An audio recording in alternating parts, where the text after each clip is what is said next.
Olá, queridos alunos, bem-vindos a mais uma videoaula do professor Sérgio.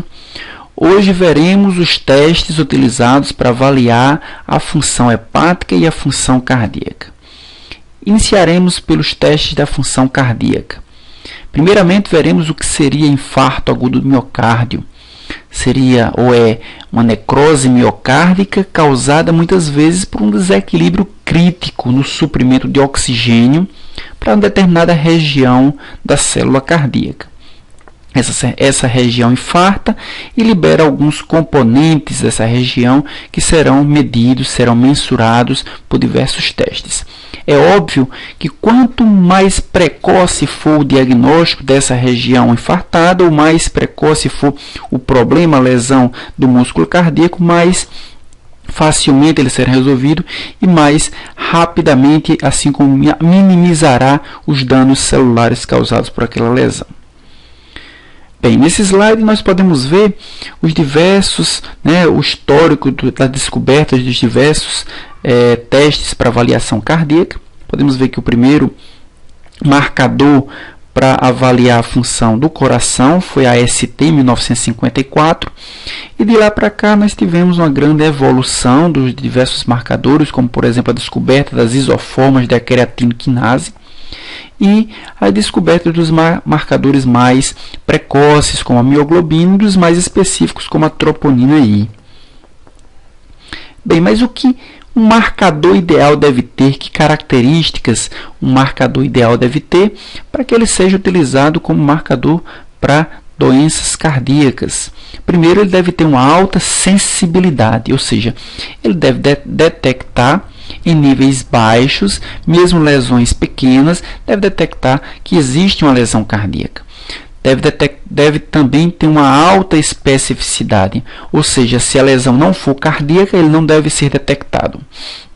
Também ser rapidamente liberado em níveis detectáveis, em níveis mensuráveis. Deve correlacionar-se eficientemente com a extensão da lesão. Níveis altos são a extensão grande da lesão cardíaca e níveis baixos são a lesão menor. E ter também um longo tempo de meia-vida. Isso falando do diagnóstico. Falando da análise, também devemos ter uma alta sensibilidade, uma alta especificidade, ou seja, ele deve ser detectado em baixos níveis e deve ter poucos interferentes, mas deve ser um teste fácil, barato e também um teste rápido. Os diversos marcadores cardíacos podem se dividir em três grupos: aqueles das enzimas cardíacas, como a creatinoquinase e a lactato desidrogenase, as proteínas cardíacas, como a mioglobina, troponinas e a proteína ligadora de ácidos graxos, e também os marcadores de prognóstico e risco, como a proteína C reativa, mieloperoxidase, homocisteína e a taxa de filtração glomerular. Nessa aula nós veremos os marcadores creatinoquinase, mioglobina e troponinas. A creatinoquinase é uma enzima que faz a fosforilação do ADP formando ATP. Também faz a reação inversa. A partir do ATP ele pode fosforilar a creatina formando a creatina fosfato ou fosfato de creatina. A creatinoquinase existem três isoformas: a isoforma MM, encontrada no músculo esquelético, a isoforma MB, encontrada em maior proporção no músculo cardíaco, e a forma BB, encontrada no cérebro. Além dessas três isoformas, existem também as macro-CKs, macro-CK tipo 1, que é um complexo formado pela CKBB e imunoglobulinas, e o tipo 2, que é formado por uma CK mitocondrial. Olhando aqui para a eletroforese, nós podemos ver que elas são separadas, elas possuem tamanhos, pesos moleculares diferentes e podem ser separadas pela eletroforese, sendo a CKBB migrando mais rápido nessa eletroforese, CKMB intermediária e CKMM é a mais lenta na corrida eletroforética. A CKMB é das três a creatinoquinase mais específica para problemas cardíacos. Ela possui uma alta especificidade ela começa a elevar-se em 4 a 6 horas após o início da lesão cardíaca, atinge um pico em até 12 horas e volta ao normal dentro das primeiras 24 a 36 horas. É um excelente marcador, na verdade é um marcador de escolha para se utilizar para indicar reinfarto precoce, né, que são aqueles infartos que acontecem e quando a creatina quinase está voltando ao normal, acontece uma nova subida indicando que houve uma nova lesão cardíaca. Quais são as principais limitações do uso da creatina quinase MB? Primeiro, incidência de falso positivo em pacientes perioperativos, mesmo aqueles que não têm nenhuma injúria cardíaca.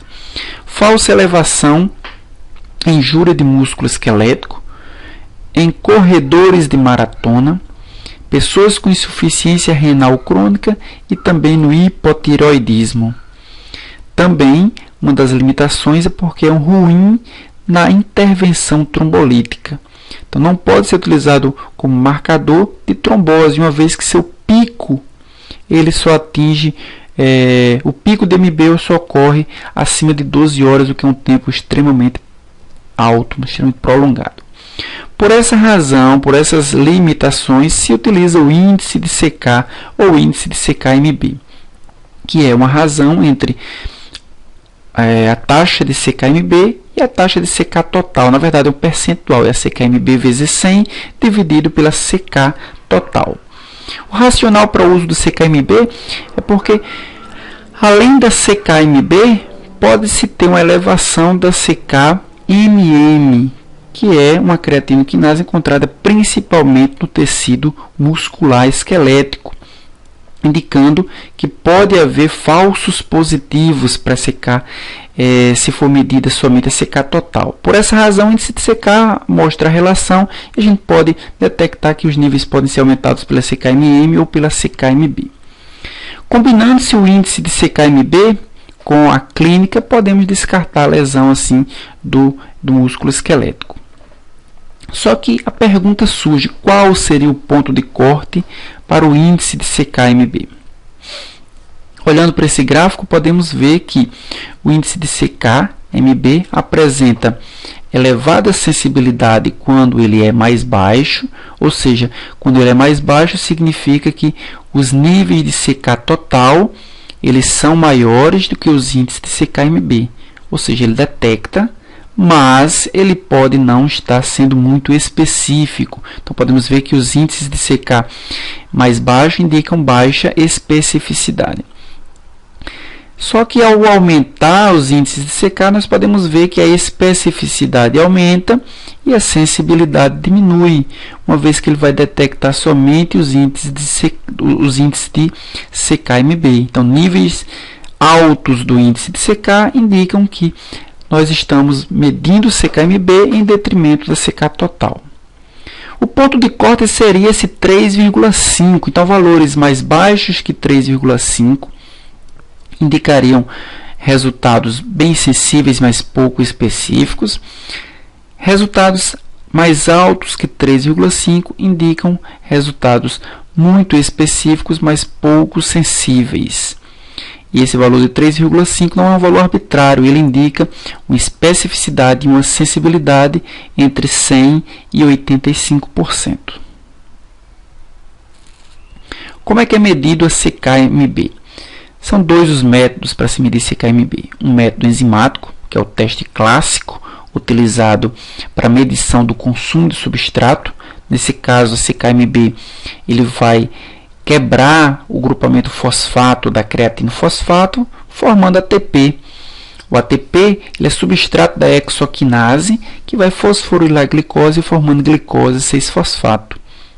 Essa glicose 6-fosfato, por ação da glicose 6-fosfato desidrogenase, irá reduzir o NADP oxidado, formando NADPH. Esse composto vai ser lido a 340 nanômetros. Além da medição da atividade enzimática, também podemos medir a massa de enzima através de testes imunológicos. Esse teste imunológico, na verdade, se chama CK-MB massa. Ele consiste de uma ELISA, uma ELISA de fase fixa, de fase sólida, onde um dos anticorpos, para reconhecer um dos epítopos da CK-MB, ele é fixado numa placa. A amostra é colocada em contato com esse anticorpo e a CK-MB vai se ligar a um dos anticorpos. Vai ser lavado essa placa, esse poço. Vai ser colocado um segundo anticorpo que vai reconhecer um outro epítopo da enzima, e esse segundo anticorpo vai ser anexado uma enzima que vai transformar um substrato em um produto colorido. Maior intensidade de cor indica que nós teremos maior quantidade de anticorpos ligados a CK, mostrando assim diretamente a massa de CK. E aí a pergunta surge: quem é mais confiável, quem é melhor? O método enzimático ou o método de massa? Bem, por alguns motivos nós indicamos o método de massa como mais confiável. Primeiro, ele possui melhor sensibilidade analítica, ou seja, a CK-MB massa detecta as enzimas ativas e as enzimas inativas. A lesão cardíaca, nós não nos interessamos se a enzima que foi liberada no plasma foi ativa ou inativa. Nós queremos saber se a lesão liberou enzimas. Então, o CK-MB consegue detectar os dois tipos de enzimas. Também uma melhor sensibilidade diagnóstica. O teste de massa vai detectar lesões do miocárdio 1 a 2 horas antes do teste de atividade. E também menos resultados falsos positivos, pois possui menor interferência com macromoléculas e com a hemólise também. Algumas características nós podemos citar, algumas características laboratoriais, como a amostra é souroplasma, o armazenamento dessa amostra pode ser feita a temperatura ambiente, por até 12 horas não teria nenhum problema. A 4 graus Celsius ela é viável por 3 dias e a menos 20 por um mês. As limitações do uso são valores acima de 300 nanogramas por microlitro, ou melhor, 300 nanogramas por ml. Nesse caso, a amostra precisa ser diluída. Os valores de referência são entre 0 e 3,5 nanograma por ml. E o critério de diagnóstico, nós podemos indicar para infarto agudo do miocárdio uma MB acima de 5 nanogramas por ml e um índice relativo, um índice de CK superior a 4, também indica um infarto agudo do miocárdio.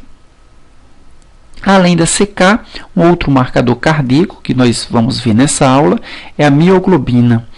A mioglobina é uma proteína transportadora de oxigênio contida no músculo estriado, no músculo cardíaco e também no músculo esquelético. Ela é rapidamente liberada da área infartada por um tempo limitado e rapidamente ela chega também ao soro. Ela pode aumentar significativamente dentro das 2 primeiras horas do dano muscular ou do dano do infarto miocárdico, chegando a 10 vezes o valor de referência.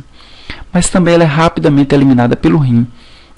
E isso é uma das desvantagens da mioglobina. Ela retorna ao valor normal dentro de 24 horas aproximadamente. Para infarto agudo do miocárdio, ela possui uma sensibilidade de em torno de 97%, 97,1% e uma especificidade em torno de 97,9%. Essa perda da sensibilidade e da especificidade acontece se as dosagens forem feitas de 8 a 15 horas após o infarto, na insuficiência renal e nos danos musculares esqueléticos. Nesse slide nós podemos ver a cinética da mioglobina comparada a CK-MB. Então, dentro das 2 primeiras horas, nós podemos ver que há um aumento substancial da mioglobina, enquanto que a CK-MB praticamente permanece nos valores normais. Nesse segundo gráfico, nós podemos ver as 2 próximas horas, onde a mioglobina tem o seu pico aproximadamente em 180 minutos e daí por diante ela diminui e em aproximadamente 24 horas ela não tem níveis mais detectáveis, enquanto que a CK-MB começa a ter seus valores aumentados a partir dos 180 minutos. Então são marcadores que podemos dizer precoces, no caso da mioglobina, e marcadores intermediários no caso da CKMB. A mioglobina é utilizada para monitorar rapidamente a terapia trombolítica, uma vez que ele é um marcador precoce e também é um marcador preditivo negativo para infarto miocárdio. No caso de dúvida para infarto miocárdio, se a mioglobina for negativa, for um valor menor do que o valor indicado para o infarto agudo do miocárdio, nós podemos realmente descartar qualquer possibilidade de lesão cardíaca. A mioglobina também apresenta algumas características, como utilização da amostra soro ou plasma, pode ser armazenado em geladeira por até 7 dias e também a amostra pode ser congelada em menos 20 graus Celsius por até um mês. Limitações são resultados tão altos quanto 1000 nanogramas por ml, nesse caso a necessidade de diluir, e os valores de referência para o homem é de 16 a 96 nanogramas por ml e para a mulher de 9 a 82 nanogramas por ml.